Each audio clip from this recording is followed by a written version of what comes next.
Hi again then guys, and welcome to another Special Projects Replica build. And as I mentioned in Tuesday's Replica build of course, a movie car, General Lee from the Dukes of Hazzard, we would be making more movie-inspired replicas. Now this particular vehicle isn't as iconic as something like a Bullitt Mustang or General Lee, but it is still a notable movie car, a very cool one, a movie which not as many people necessarily like and some people haven't seen compared to more iconic ones like Bullitt and Dukes of Hazzard. But this is the vehicle, it's of course a Chevy Nova, but it's the vehicle from Quentin Tarantino's Death Proof. The car that's driven by Stuntman Mike, not all of the time. He does have two cars in the film, the other one is a Dodge Charger. But of course, if you replicate that car, you're basically just going to end up with General Lee in matte black. So there's not really much point in doing that. This car, however, is the much more iconic vehicle of the movie, and basically, if you haven't seen the film, it's a reinforced stunt car. So the precedent is set for this vehicle for it to actually be upgraded. And that's cool, because it allows us more creative freedom while still being a legitimate replica, whereas with General Lee, we took a few liberties with the way the car could be presented. Still fun, but not necessarily quite as accurate. Now for this vehicle, the car in the film basically looks relatively stock visually. It's got a bonnet ornament and a skull and crossbones or something like that on the bonnet. I can't recall exactly what it is, but of course you can't do those things on the game. It's painted in a relatively dirty looking matte greyish black, and that we can do. Now importantly for the colour, and this isn't essential but I would recommend it, is to choose the car in black from the dealership, because I've left it with the stock rims, and if you choose it in any other colour, you can't repaint those rims, which is kind of a bummer. You can't really have a matte black car with, for instance, pale yellow wheels. It just doesn't look right.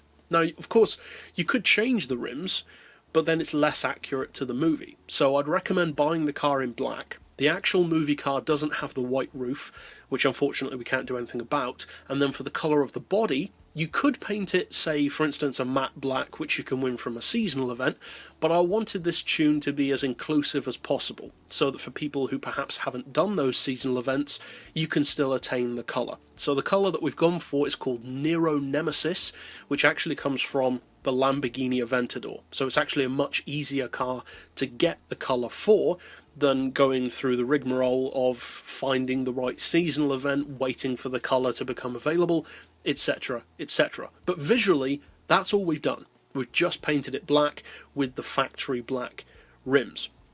So, we'll now go to, of course, the mechanical setup, and finally, just like with every other special project, take it out to a racetrack to see if it's fun to drive.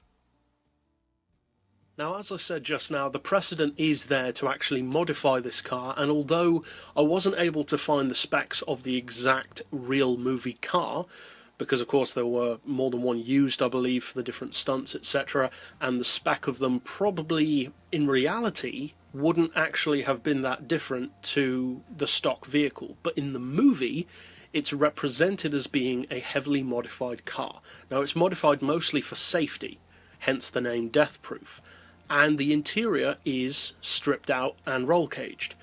You can't do that on the game. You could do the chassis reinforcement, which is kind of the closest thing, but obviously it doesn't have the roll cage anyway. So what I've done instead of that is stripped it out. So that's kind of representative of that stripped out stunt interior. Now we have increased the power as well slightly, and we've rounded it off to 500 pp, so you can race it as well if you choose to. Now I've gone for sport soft tyres because of course it is more of a road tune.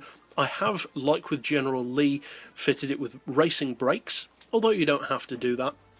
For the suspension, I've increased the ride height to 150 front and rear. The springs we've reduced to 425 and 3, with the dampers and anti-roll reduced to 1. Then with the camber and toe, we've gone neutral, as we most definitely often do. We'll come back to the gearbox in just a second. I've gone for the twin plate clutch because you haven't got a huge amount of power and torque to be dealing with. The carbon prop shaft. Then for the diff, as always, you can change this around if you want to, but I wanted it to be a little bit more focused than General Lee. Obviously General Lee gets sideways a lot in the films, in the series, etc., whereas with the Nova, it's much more of a pure speed machine, so it's not as wallowy through the corners, although I have made the suspension softer, but that's mainly for the look of the car, to make it look cool while it's driving. For the diff though, I wanted the car to be a little bit more focused than the Charger, not necessarily quite as tail happy, so I went for halfway on initial torque, then acceleration and braking as low as possible, and feel free to change those of course if you want to. As far as the power, we do have an oil change, then we've gone for the sports computer, and as far as the weight, as I said, I've gone for the full weight loss package. Now finally for the gearbox, I have adjusted it in such a way that you get more out of the car. Obviously it's not a top speed build, but you want to be able to use that 420 horsepower more effectively. So we've got an auto setting of 180, then individual gears as you can see of 2.9, 1.9, 1350, 1025 and 800 with a final drive of 3. So that's it overall for the build. Now of course let's take it out on a road to see what it can do. Overall, as with my General Lee replica and some others in the series as well, this is by far more about being fun than being fast. Now as I said, I did want it to corner in a little bit more of a focused way than the Charger build, because of course that car, you kind of want it to be wallowy through the corners, to sway around, to feel the weight of the car and to have that kind of drifting fun with it.